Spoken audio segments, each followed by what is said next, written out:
人で寂しいわーっと。で、このシーンですね、カチャカチャカチャカチャ言ってる。だけど、メタルヒスイのアニメートは、この画面上では一切してないんですよ。さっきガンガン動かすぞとか言ってたのに、って感じですけれど、結構手間なんですよね。パーツ分け素材でアニメーションさせるって。メタル翡翠っていうか、翡翠のパーツ分け素材、こう全部分解すると18パーツぐらいに分かれるんですけれど、18パーツの素材をぶち込んで、それぞれ動かすっていうことになるわけでね。結構ね、圧迫しますよね。編集画面をね。しかも、後々のシーンとか見てみると分かるんですけれど、メタル翡翠が7人ぐらい、こう、1個の画面に出てくるんですけれど、だから 18×7 のパーツが画面上にあるわけでね。まあ結構なことですね。まあそんなわけで、動いてるメタルヒスは見せたいは見せたいんですけれど、効果的に見せたいんですね。無駄になるような動きはあんま見せたくないんですよ。だって手間ですから。だから、画面外で動いてますよっていうのを、案に見せてる。まあそうやって楽をしているわけですね。でも、このカットのつながり方だったら、特に違和感はないわけですよ。ドン引きしてる翡翠が見てる先で、メタル翡翠がカチャカチャ動いてるんだろうなってのも見ればわかりますからね、これはね。わざわざ難しいアニメーションさせなくても動いているように見せられる。そういうことですね。まあね、この動画前では結構やってる手ですね。どうしても作れない動きを作らないといけないときに、こういう風にカットでごまかしているというか。一人で寂しいわーっと。この辺にうまいラーメン屋の屋台行く。ドン引きしている翡翠と空気読めてないスイカですね。まあ、このあたりもスイカのキャラ立ちと翡翠のキャラ立ちっていうのを立てているわけですけれど、新キャラ出てきたじゃないですか、メタル翡翠。新キャラ出てきたじゃないですか、メタル翡翠ね。新しいキャラクターが出てきたんで、これが一体どういうキャラクターなのかっていうのを提示しないといけないですね。で、手始めに取った行動がこれですね。無慈悲だな。恐ろしいな。この辺にうまいラーメン屋の屋台行く。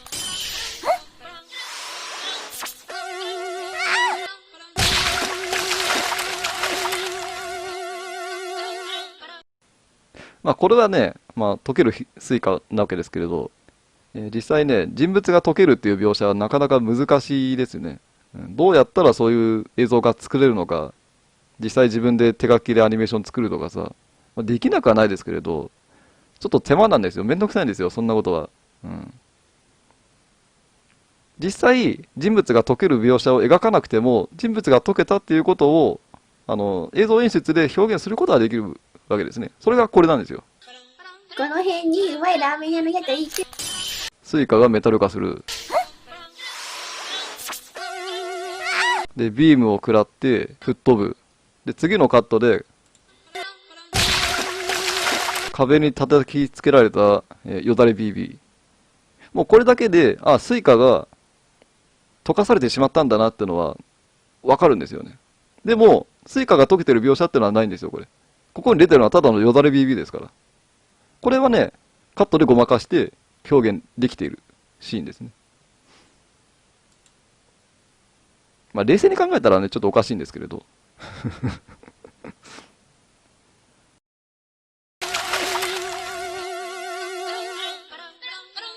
システム起動。戦闘を開始します。やべえやつですね、やっぱりね。まあこの行動自体もサイクロップ先輩と同じ。特に前作のメタルうずき見てたらさらに分かりやすいですけれど、あ、やってることはサイクロップ先輩と全く同じだなっていうのが分かってくるところですね。まあつまり新キャラ登場しましたけれど、サイクロップ先輩と同じようなキャラクターなんだろうなっていうのが、この一連の流れでもう理解できたということですね。システム起動。戦闘を開始します。ターゲットロック。ここでもそうですね。この画面、全体的に赤くなってて、フレームレート下がってて、インターレース出てて、この十字が出てて、さっき見たサイクロプス先輩の主観モードと全く同じ映像。まあ、つまりサイクロプスと同じ行動をしますよっていうのを案に示しているわけですね。ところが、翡翠に対してはちょっと違いますね。ターゲットロック。翡翠です。翡翠を認識していますね。全システム異常なし。問題ありません。で、スリープしてしまうっていう。ここがサイクロプス先輩とはちょっと違うぞっていう、部分ですね。で、これがこの物語の規模になってきてしまうところですね。ちょっと戻りますけれど。ターゲットロック。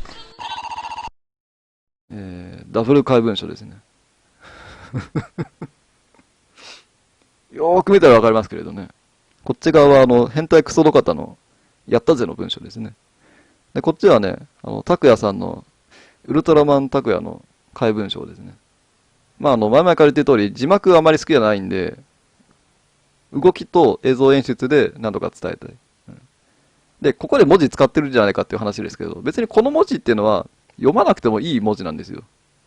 まあ、とにかく、ガチャガチャガチャっと文字が出て、あ、これが翡翠だと認識したんだなってのは分かればそれでいいっていう、そういう部分ですから、実際この文字が ABCDEFG とかでも別に問題はないんですよ。演出上ね。とにかく文字がガチャガチャっと出てれば、もうそれでよかったんですよ。ってことはそこに遊びの空間ができるわけですね。やっぱりね、陰夢クッキーで的作ってる以上ね、怪文書からは逃れられないですからね。やったぜと、ウルトラマンタクラをね、出しましたね。ただここはちょっと失敗してまして、ターゲットロック。まあ、翡翠の画像を出すのはいいんですけれど、ここで完全にね、ウルトラマンタクヤの怪文書が隠れちゃってるんですよね。見えないんですよ。まあ、読ませるつもりない文章ではあったとしても、ちょっとこの配置はさすがにねえだろうって思いますね。ここはちょっとね、考えるべきだったね。この配置を。大きさでもいいんですけれど。ボケてるのに、ボケ殺しになってる状況ですからね、これはね。これはちょっとね、やっちまったなっていうところですかね。ターゲットロック。翡翠です。で、ここで画面全体が青くなりますね。さっき赤かったんですけど、青くなりましたね。全システム異常なし。で、ここでも目が青いですね。まあ、細けい設定ですけれど、目が赤くなってたら戦闘モード。青くなってたら安全モード。で、モノクロだったら、起動していないっていう、まあそういうのを一応は設定していますね。まあ見てる人全員に分からなくてもいいことなんですけど、それは。システム異常なし。問題ありません。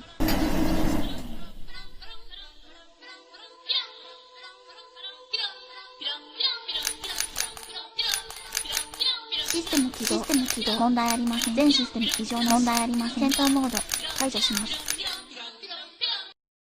で、ここのシーンがね、さっき言ってたやつですよ。画面にはドン引きしてる翡翠が映ってるだけで SE でカチャカチャカチャカチャやってる。でもそれだけで大量のメタル翡翠が地面から入れてきてるなっていうのがわかるんですよ。パーツ分け素材を動かすのは面白いんですけれど、手間がかかるは手間がかかるんですよ。かなり時間かかっちゃうんですよ。だからこういう小細工をして時間短縮を図っておりますね。まあクソ真面目にね、全部ね、アニメートさせる必要もないですしね、別にね。システム起動。問題ありません。全システム異常なし。問題ありません。戦闘モード解除します。ドン引きしてる翡翠なんですけれど、翡翠と背景のレイヤー2つに分かれてるっていうのはまあ見りゃ分かるんですけれど、翡翠は拡大していますね。だけど背景は縮小しているんですね。まあドリーズームと、映画でよくこういう演出あるよね。そう映画でよくあるヒッチコックのめまいとか、まあ映画見たことないんですけれど、ドリーズームとか言うらしいですね。まあ専門用語はちょっとよく分かんないですけれども、これを作った時は逆噴射家族っていう映画見てたんですけれど、あれでね、こういう感じのカットがあって、面白いなと思ってね、ちょっとこのマットで真似してみました。ね、印象的なシーンで使われておりましてね、なかなかにあの映画も印象深いものですけれど、まあ、ちょっと脱線しそうなんで話さないけど、逆噴射家族面白いよ。まあ実写でやるんだったら、そう、ズームさせながらカメラを後ろに引くっていうことをやるとできるんですけれど、これ別に実写じゃないじゃないですか。まあ、言ってしまえばレイヤー2枚しかないんですよ。だからまあ、疑似的なものではありますけどね、これね。実際はね、実際のドリーズームはもっとね、こう、画面全体がニヤッとこう、歪む感じなんですけれども。システム起動。問題ありません。全システム異常なし。問題ありません。戦闘モード解除します。聞いた話なんですけれど、本当かどうかわかんないですよ。聞いた話なんですけれどね。キリストの映画あるじゃないですか。まあ、特にアメリカとか、あっちの方ではね、結構あると思うんですけれど、キリストの映画で、まあ、キリストさんが出てくるじゃないですか、画面にね。必ずね、一番上にキリストがいるらしいんですよ。ちょっと図解しますと、あわかる？画面があったとして、まあ、こう、人物がこういるじゃないですか。こうやってね。これがキリストなんだって。この画面に対して、キリストは絶対ね、一番上に位置しているらしいんですよ。このキリストより上に人物っていうのは描かないんだって。いや、本当かわかんないですよ。本当かわかんない。聞いた話なんですけれど。キリスト映画では全部のカットが、キリストが一番上に来るように調整して撮ってるらしいんですよ。まあ、それっていうのは、気づく気づかないは別にして、キリストっていうのは一番偉いんだぞっていうのを暗に示しているわけですね。で、別にこれについて気づかなかったとしても、なんとなくね、キリストの役の人が一番偉いんだろうなっていうのが、こう、無意識レベルで刷り込まれていくはずなんですよ。映画1時間半も見てればね。まあでもね、パッと見た感じ、もうこれほとんど顔とか描いてない、ただの人影なんですけれど、でも、これだけ見てもやっぱり、こいつが一番偉いんだろうなってのは、なんとなくですけどわかりますよね。やっぱ一番上にあるからですね。頭が。それと同じことをメタル翡翠ではやってますね。このように。メタル翡翠が上に来てる。まあこれってのはメタル翡翠が偉いとかそういう話じゃなくて、メタル翡翠に威圧感があるっていう意味合いを持たせてるんですよ。翡翠はビビってるんで、ちょっとこう、逃げ腰なんですね。で、さらに言うと、メタル翡翠が7人出てきますけれど、一応リーダー格っていうのがこいつなんですよ。まあこれ気づく気づかないは人によるところですけど、作った私の中では一応そういう風に設定しておいたんですけれど、一応リーダー格がいて、それがこいつです。で、こいつがやっぱり一番上に位置しておりますね。どのカット見てもそうです。それっていうのは、メタル翡翠、リーダー格のメタル翡翠が一番威圧感がある。撫でられてたやつですね、これは。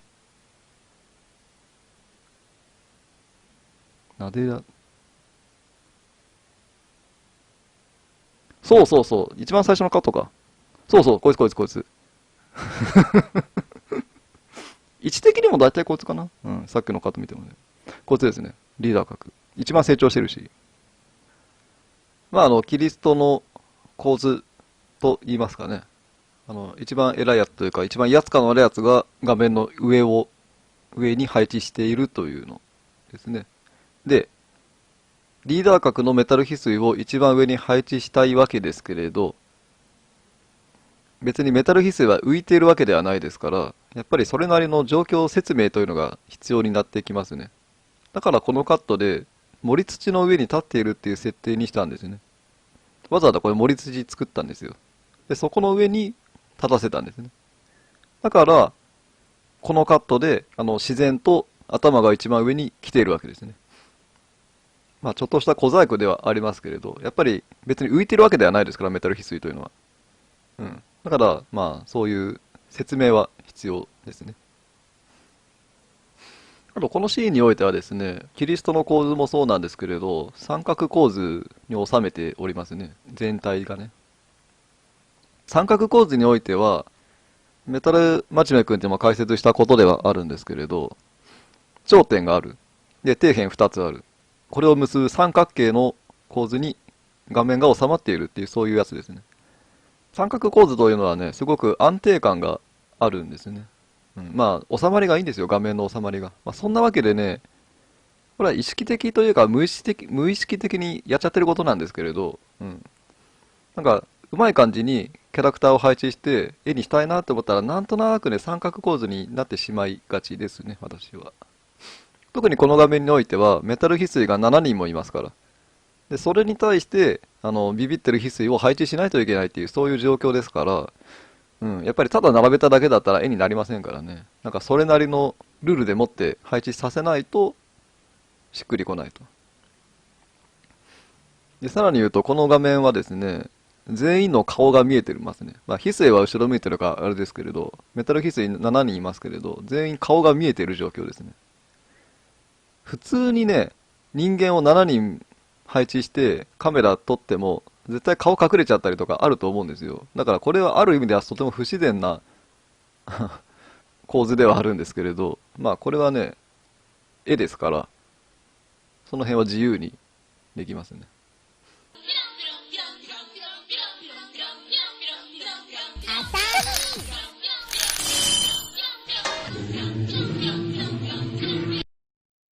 ここで BGM が転調しますね。コロンコの言ってたのが、男性コーラス、ルールールーが入ってきますね。まあこれは計算してやったわけじゃないんですけれど、先に動画作っといて、ある程度カットまで編集しておいてね。で、後になって、アキラの BGM を入れてみたんですけれど、なんとなくここで BGM の変調と動画の動きってのがリンクしてきたんで、ああ、じゃあこれにあやかって、動画の方をもうちょっと詰めて編集しようかなって感じでこういう風になってますね。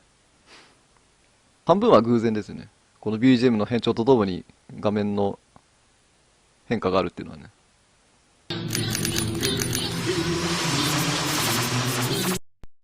まあここでもね、キリストの構図ですかね。いやリーダー格がやっぱり一番上に陣取っていますね。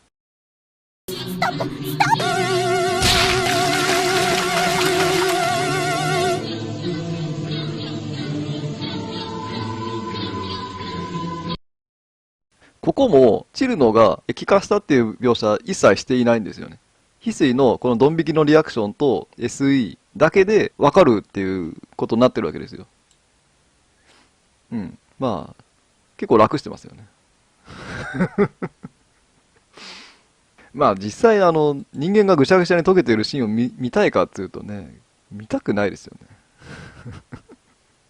だからまあこういう表現はありじゃねえかなと思いますけどね。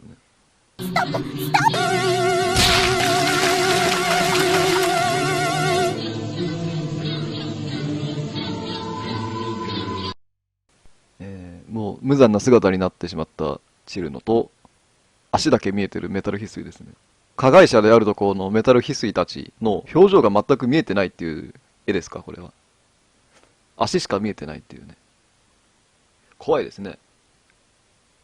こういうね、センスは、多分ね、なんか絵画でこういう感じのやつ見たと思うんですよ、私。昔ね。絵画かイラストかなんかで。あ、怖い絵だなと思った印象があるんですよ。まあ、何の絵だったか全然思い出せないんですけれど、そんな感じの絵見たんですよ。だからそれの影響を受けておりますね。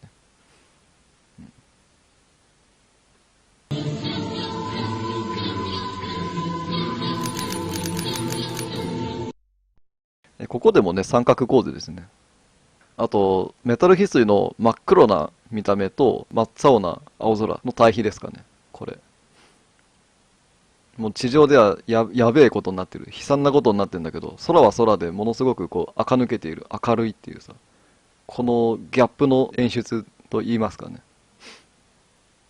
ここでですね、リズムカルにね、何かに気づくメタル翡翠たちですね。カチカチ、カチカチカチカチカチっていうテンポですね。もう一回見ましょう。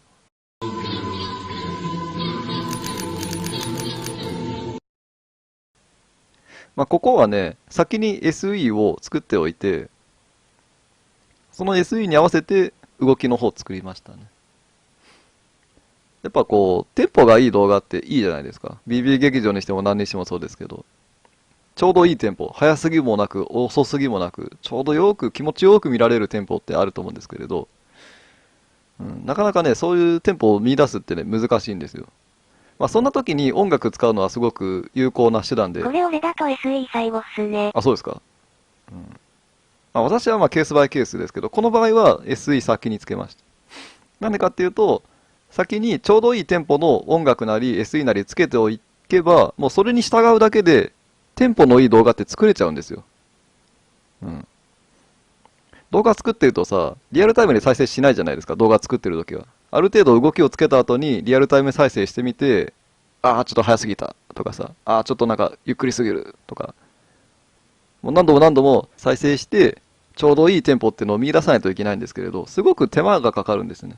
しかも自分がいいテンポだと思っても、次の日に見てみると、あれなんかちょっと早すぎるなとか、遅すぎるなとか、出てきちゃうんですよ。うん。ってことは、他の人が見た時も、ちょうどいいテンポに見えるかどうかはやっぱりわからないんですよね。すごく難しいんですね。ちょうどいいテンポを作るっていうのね。そんな時に、音楽がすごく有効でね、音楽にさえ合わせていれば、もうそれがちょうどいいテンポになるんですよ。うん。まあだから私は、ミュージックビデオ的な BB 劇場をいくつか作りましたけれど、うん。あれ作ってる時はものすごく楽だったんですよね。まあそれと同じ理屈ですね。先に SE、カチャ、カチャカチャカチャカチャ、カチャっていう SE を先に作っておいて、うん、この SE がちょうどテンポよく聞こえるなっていうのを先に作っておいて、その SE に合わせて動きの方作ってますね、これね。ターゲットロック。ふにゃチコリータかな。まあここでもね、文章がふわーっと出てきて、まあ解析してますよっていうそういう意味合いですね。で、ここの文章は、まあさっきも言った通りですけれど、別にちゃんと読めなくてもいい文章ですね。ここの文章がちゃんと読めないからっつって、物語が理解できないくなるとか、そういうやつじゃないですから、ぶっちゃけ何でもいいんですよ、ここはね。まあそうすると、いろいろ遊びたくなるわけですね。ここで使ったのはね、テクの姉貴の怪文書と、白タン怪文書ですね。まあどちらもクッキーに関わりのある怪文書ですね。まあクッキー界隈における怪文書っつったら、イワナスレの文章ですね。あれを入れるべきだったんですけれど、なんか失念しておりましてね。ソロタンって誰？白タンですね。ただその怪文書を読んでみた感じ、レニクラゲに声似てるあいつ？それは白姉貴ですね。白タンはまた別っていうかね、私もよく知らないんですよ。うん。してるんで偉そうなことは言えないですけど、マーズさんとレイさんの経血飲みたい。体の柿類を調理して食べてもらいたい。私の一部でもたくさんでも食べてほしいくらい好きです。怖い。自分が食材になりたいと考えてます。人権とかいらないから、養殖場の魚とか食肉になってもええかなとか。相当パンチが効いてる文章ですね、これね。うん、ちょっと入れてみました。ふにゃチコリータかな。ここでカンナ姉貴がね、チコリータかなって言ってますね。なんか、チコリータかなのね、語感がね、すごく間の抜けた感じがあって、全然こっちの方気づいてないなっていう感じのさ、場違い感があってね、非常によろしいな、チョイスしましたね。というのもね、これを作ってた当時ですね、カンナ姉貴のゲーム実況がね、発掘されて再アップされていた時期なんですよ。ナポリタンのゲーム実況と、あとスマブラですね。やっぱ旬のネタじゃないですか、当時は。そっか、撮ってこようかなと思ってもいたんですけれど、でもやっぱりね、チコリータかなはね、なんかいい感じの互換してたんでね。おもそうか。そうだな。いやいや、は、ミサオじゃなかったっけ？ミサオはもっと前から発掘されてたやつですね。てか、チコリータかな？あ、バイオか。バイオと、あとミサオは、もっと前から発掘されてたやつですね。で、チコリータかなっていう音声は、ミサオから取ってきてるやつですから。うん。よく覚えてんな。チコリータかな。システム起動。突撃します。逃がしません。確かヒス姉貴のね、音声で、機械的なことを言ってるシーンの音声があるんですよ。そこからしか取ってないですね。メタル翡翠の音声においては。まあ、翡翠の音声なんて1400ぐらいありますから、まあ、どれも使い放題は使い放題なんですけれど、でもね、やっぱりね、声の雰囲気っていうのは、加味しないといけないですね。じゃないと、キャラが崩れちゃいますから。メタル翡翠のキャラに合わない声を入れちゃったら、キャラ崩壊を起こしかねないですからね。だから、翡翠音声だったら何を使ってもいいっていうわけじゃないですね、やっぱりね。特に、前に作った居場所を求めて旅する例っていう BB 劇場あるんですけれど、あそこには羊レイとレイ姉貴2人出てきます。うん。で、どっちもレイ姉貴だし、レイ姉貴の音声は喋らせるんですけれど、羊レイにはアッパー系の音声だけしか入れてないです。で、レイ兄貴にはダウナー系の音声だけしか入れてないんですよ。絶対そこはね、分けないといけないんです。分けないとキャラ崩壊を起こしちゃうから。羊レイこんなキャラじゃないだろうとか、あの動画においてレイ兄貴はこういうキャラじゃないだろうっていうようなセリフは喋らせちゃいけないんですよ。だから、声優が喋ってる音声データの雰囲気はちゃんと加味しないといけないですね。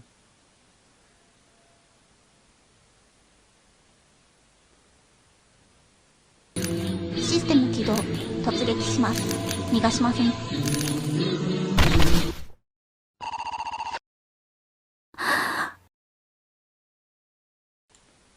で、ここですね、皮膚系エフェクトを派手にした理由っていうのが、ここで効いてくるんですけれど、0フレームで火吹いちゃったら、もうここのためがないわけですよ。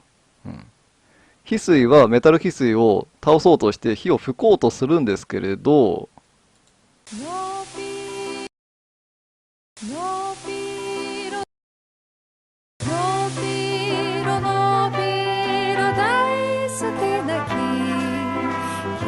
そのメタル翡翠というのは自分の娘だからなかなか殺せないんですね。火吹こうとするんだけど結局吹けずに終わるっていうのが演出できるんですね。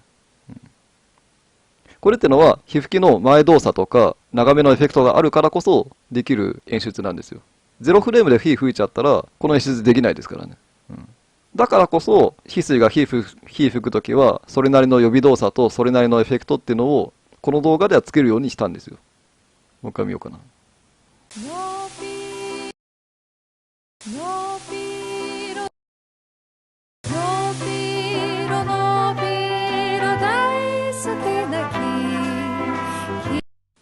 このね、のびろのびろ大好きな木はね、木になったスイカ BB っていうマットがあるんですけど、あれで使われてた BGM ですね。あのマットを見て、この曲を知りましたね。なんていい曲なんだろうと思って、で、覚えてたやつなんですけれど、じゃあここで使おうっていう時にも、やっぱりね、木になったスイカ BB のリスペクトはしたかったんですね。まあ、木になったスイカ BB の使用例においても、この BGM は、うずきが大事に育ててた木を切らないといけないっていう局面で、こう、流れてくる BGM ですね。だけど、うずきは木を大事に育ててきたっていう思い出がフラッシュバックして、結局木を切れないっていう流れに行くんですよ。まさにそれと同じことを、ここでもやってますよね。まあ、そういうリスペクトの仕方ですね。まあ、あと後々になってね、木になった翡翠 BB そのものが出てきますけれど、まあ、それを使うことによって親登録をする効率ができていると、そういうことですね。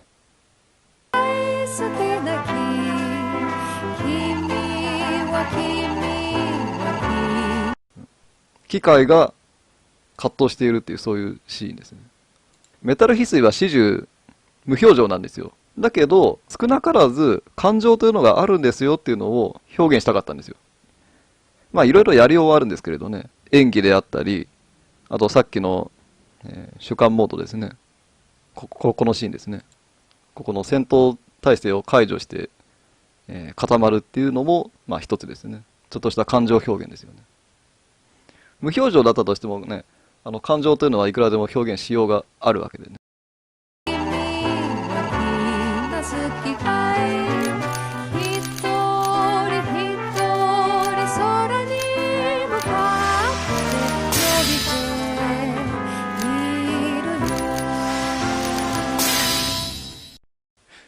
ここですね、コメントを見る限りだと、さっきのジョーロっていうのはどのメタル翡翠に当たったんだっていうところで議論がなされておりましたね。こっちの右にいるメタル翡翠に当たったんじゃないか。だからここって攻撃しようとしている。それを攻撃されてないメタル翡翠が止めに入っている。って見る人と、ジョーロの攻撃を受けたのはこっちのメタル翡翠だと。で、攻撃を受けたにもかかわらず、報復しようとしているメタル翡翠を自ら引き止めているっていう、そういう風に解釈する人と、まあどっちなんだ、どっちのメタル翡翠にジョロ当たったんだっていうね。作者的にはこっちなんですけれど。でも確かに、それを強調するような演出はしていないですから、まあちょっとそこはちょっと分かりづらかったかなという感じはありますね。片方に当たって跳ね返ってもう片方にも当たった。親切。こっちに当たったんですよ。だけど、こいつが敵として認識しているはずなのに、報復に出ないから、こっちの右のやつはチラチラチラチラこいつを見つつ、攻撃に転じようとしている。ですね。もしこいつにジョロが当たってたら、いちいちこいつをチラチラ見る必要はないんですよ。だから当たったのはこっちの真ん中のメタル翡翠ですね。でさらに言うとリーダー格ですね。リーダー攻撃されたのになんで攻撃しないんだろうって純粋に思ってるわけですね、こっちのメタル翡翠は。まあそのあたりの思考をこう目線だけで表現しようとしていますね。まあちゃんと伝わってるかどうかは微妙なところですけれど、まあでも目線で演技つけていますね。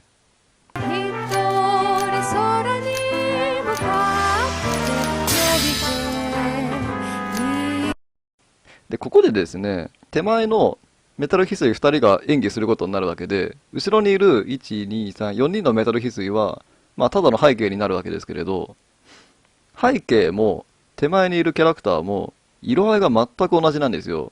だからこの画面見てもそうなんですけれど、ちょっとね、どこからどこまでが手前のキャラクターでどこからが背景なのかってちょっと分かりづらいですよね、これね。まあコピペで増やしてるから当然なんですよ、それは。だから、ちょっとぼかしてるんですよね。後ろの方。まあ、単純に見やすくするためですね、これはね。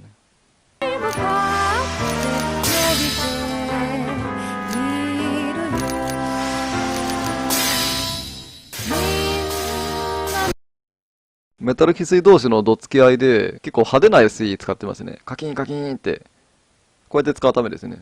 つまり、SE さえ流しておけば、画面に出てなくても、二人が戦ってる、どっつき合ってるように見せられるからですね。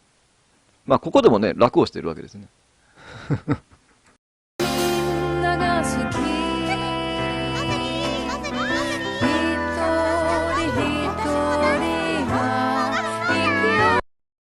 で、ここで過去の階層が出てきますね。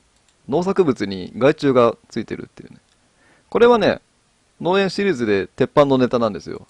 農園シリーズは、クッキーのキャラクターが、畑で栽培されているっていうなんか土地狂った世界観の動画シリーズなんですけれど、その農作物に害虫がつく。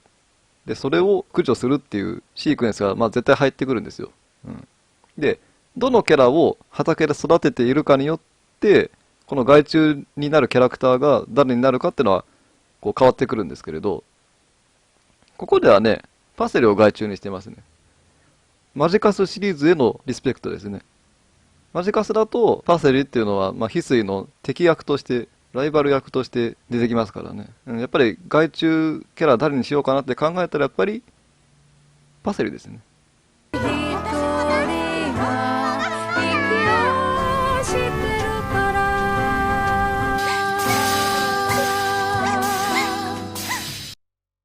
翠姉貴のここの泣き演技が素晴らしいですね。泣き音声といえば他にうずきのとろろそばもありますけれどね。うずきのとろろそばも結構好きなんですけどね。まあちょっと使いどころは限られてきますけれど、BB 劇場で使うんだったらちょっとこういうシーンではなくて、もうちょっと別の部分で使うべき素材ではあるんですけれど。いや、いい演技ですよね。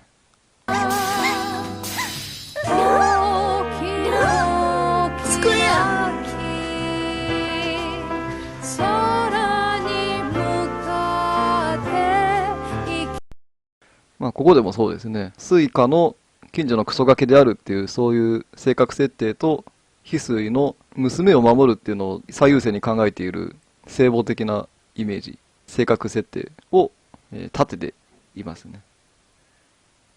まあこの絵ですね、犬神家ですよね。犬神家の一族ですよね、これね。そもそも泣かせたいのか笑わせたいのかどっちなんだよっていう、ね、感じですけれど。これ作ってた時はどう思ってたのかな。いかんせん1年以上前の話ですからちょっとうる覚えなんですけれど。まあ少なくともね、泣かせたい。笑わせたいんでしょ。少なくとも泣かせたいとは思ってないですよね。このシーン持ってくるってことはね。笑わせてんだろうな、多分ね。空に向かって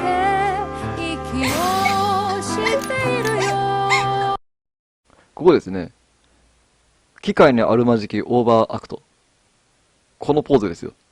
泣いてる翡翠を見て驚いてるメタル翡翠ですね。感情を見せたいと。ちょっと表現したいと。だけど、顔は無表情のままを固定させたいって思ったら、やっぱりポーズですね、ポーズ。どういうポーズ取らせるかで、何を思ってるかっていうのを表現するしかないとね。で、このポーズですね。驚いてるポーズ。ちょっとあざとい演技ではありますけれど。やっぱね、手ですね、手。人間の手っていうのはね、顔の次にね、表情が出るパーツなんですよ。絵を描くときとかよく言われると思うんですけれど、人物を描くときは、まあ、一番重要なのはやっぱり顔なんですけれど、その次に重要なのってね、手なんですよ。表情が出るからですね。関節多いし、骨が多いってことはそれだけ自在に動くわけで、自在に動くってことはそれだけ感情表現が可能だからですね。あと普段から目にする部分ですからね。服に隠れてない部分ですから。顔と手というのは。だから人間が人間を見るときに一番こう気にかける部分っていうのはやっぱり顔と手なんですよ。まあちょっとあざといですけどね、これね。驚いてるっていう面においてはね。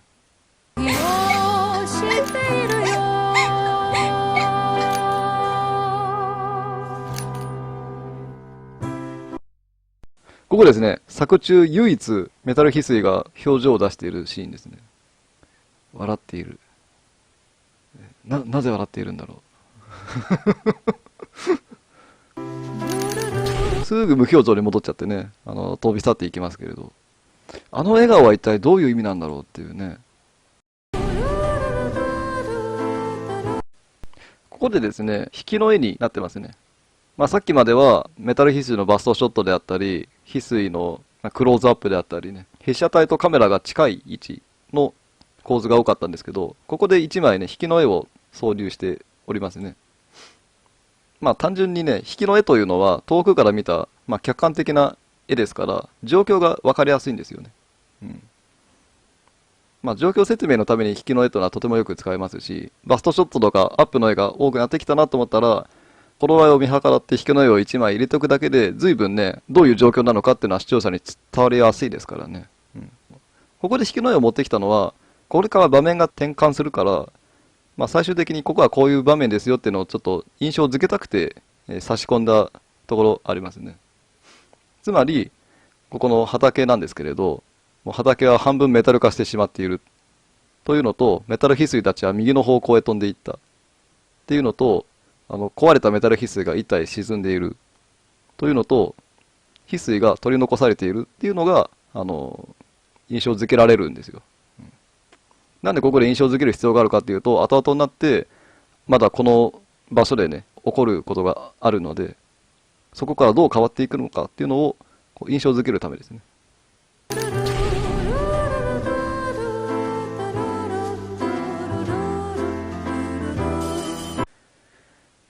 ここですね、飛び去っていくメタル翡翠を後ろから見た絵ですね。すげえさりげないですけれどね、ここにビルが見えてますね。まあさっきまでは山奥が舞台であったと。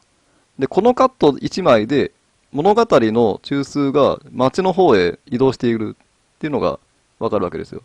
まあこれから街中でメタル化の悲劇が起こってしまうと予想できる。まあさりげない状況説明ですね。まあもともとこういう絵はないんですよ。こういう写真はないんですよ。だから、この山の画像、木の画像、ビルの画像と青空の画像を合成してこの1枚は作ってるわけですけれどね。なかなかね、自分がこういう絵欲しいんだよねっていう画像そのものはないですから、いくらネットが広いといえど、そんな画像ないですから、なかったら合成して作ればいいんですね。というわけで、こういう感じです。ここですね、毒々しいほどの青空ですね。なんかやべえことが起こってるし、これからやべえことが起こりそうなのに、綺麗な空なんですよね。まあ、ここもギャップの演出ですね。まあ、さっきもちょっと言ったかもしれないですけれどね。悲惨な映像なのに、悲惨な映像なのに、明るい BGM 流すとかね。もうそうすることによって、より悲壮感が増すというか。前作ったやつですと、マリストの BB 劇場ですね。あれで下っ端兄貴が殺されるシーンですごくこう明るい BGM 流したんですけれど、まあそれも同じことですね。ギャップの演出ですね。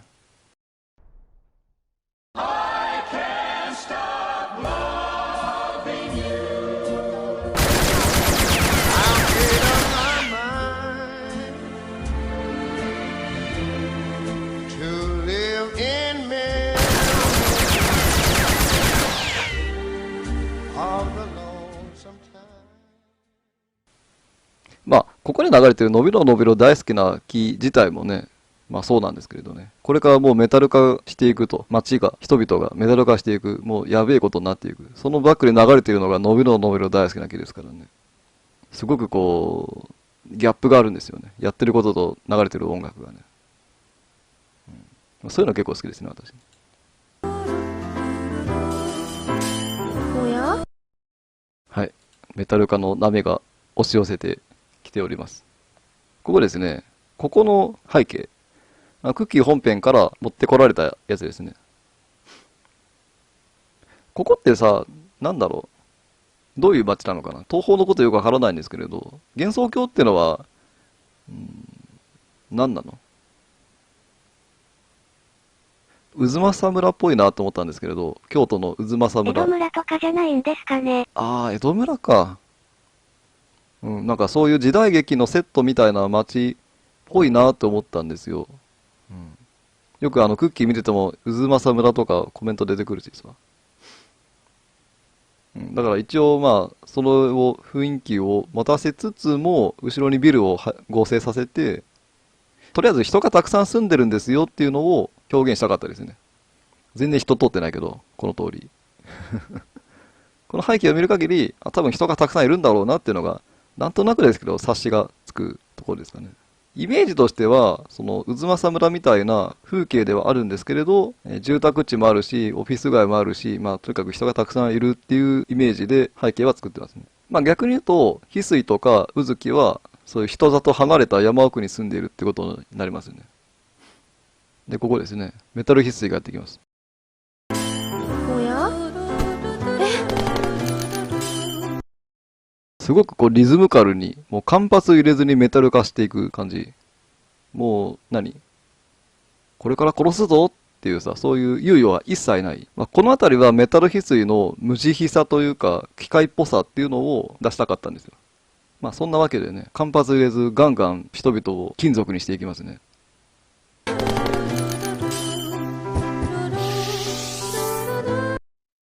このメタルレウですね。メタル化 BB の作り方の動画を上げた後に作られた素材なんですよ。メタル化 BB たくさん作ってても誰も便乗してこなかったから、だからメタル化 BB の作り方の動画上げたんですけれど、便乗者あんまりいないんですよ。数少ない便乗ですね、これね。嬉しくって感動で使いました。わらわら。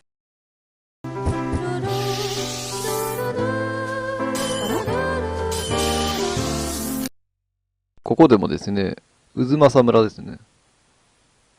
さっきのクッキーの背景が渦政村に似てるっていうことで、どういう場所なのかよくわからないですけれど、まあ、渦政村に似てるってなったら、まあ、渦政村持ってこれば大体間違いではないだろうと思って持ってきておりますね。で、渦政村持ってくるは持ってくるんですけれど、背景にマンション建ててますね。まあ、要は人がたくさんいるんですよっていうのをちょっと言いたかったんですよ、ここは。背景だけでね。この通り全然人が通ってないですけれど。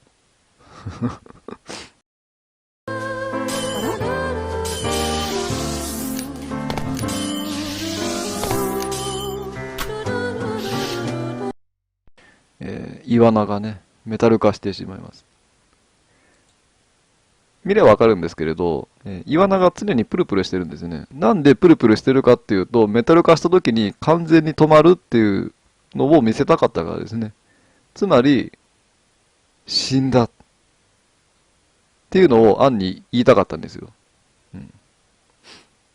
メタル化するってのはどういうことなんだろうってのは、まあ、よくわからないと思いますけれど、とにかく動かなくなるんですよ。イワナであろうとも。まあ、要は死んだってことですね。死ぬんですね。まあ、それを際立たせるために、イワナにはプルプル動いてもらっていました。で、メタル化したら、もう全く動かなくなるっていうね。まあ、この対比をさせるためですね。システム起動。ターゲット。全システム異常なし。最大出力。撃ちます。損傷レベルグリーン。問題ありません。搭載反応なし。リミッター解除。突撃します。で、ここのシーンは、イメージ映像ですね。まあ、今まではその背景があって、その手前にキャラクターを配置してっていう画面構成をずっとしてたわけですけれど、ここはそうじゃないですね。背景という概念がまずないですね。なんか赤いモヤモヤがあるだけで、メタル翡翠がいろんなポーズ取りながらメタルビームを打ってると。で、周りにいるクッキーキャラがもう次々とメタル化していくっていう、もうイメージ映像ですね。まあ背景を置いて、キャラクターを置いてっていう、そういう具象的な映像で表現するのはまあいいはいいんですけれど、まあそういうのよりかは、こういうイメージ映像を作った方が、なんていうかな、もう本当にいろんなキャラクターがメタル化していきましたっていうのを表現できるかな、そっちの方が伝わるかなと思ったんで、こういう映像をしましたね。さりげなくですけれどね、目覚ましカンナとかね、弥生うさぎ姉貴とかね、そういうマイナーキャラを出してますね。マイナーキャラ好きなんでね、こういうところでちょくちょく出していきますね。このレミリアとかもね、あんまりマットで見ないですからね。確かね、このシーンでこれを使うために、わざわざ切り抜いて、で、欠けてる部分を保管してっていうのをやった覚えがあるんですけれどね、これ。声は誰だっけな、誠姉貴だね。まあ、早口おばさんの方がイメージ強いから、あんまりこの姿で出てくることはないですけれども。まあまあ、そんな感じで、マイナーキャラ好きなんで、こういうところで出していきますね。黒ルンバおばさんとかね。黒ルンバおばさん結構好きなんですよ。使用例が。まあ、ルンバおばさん黒くしただけだろっつったらまあまあそうなんですけれど。ルンバおばさん自体可愛いじゃないですか。可愛いんですよ。ルンバおばさん面白いですよね。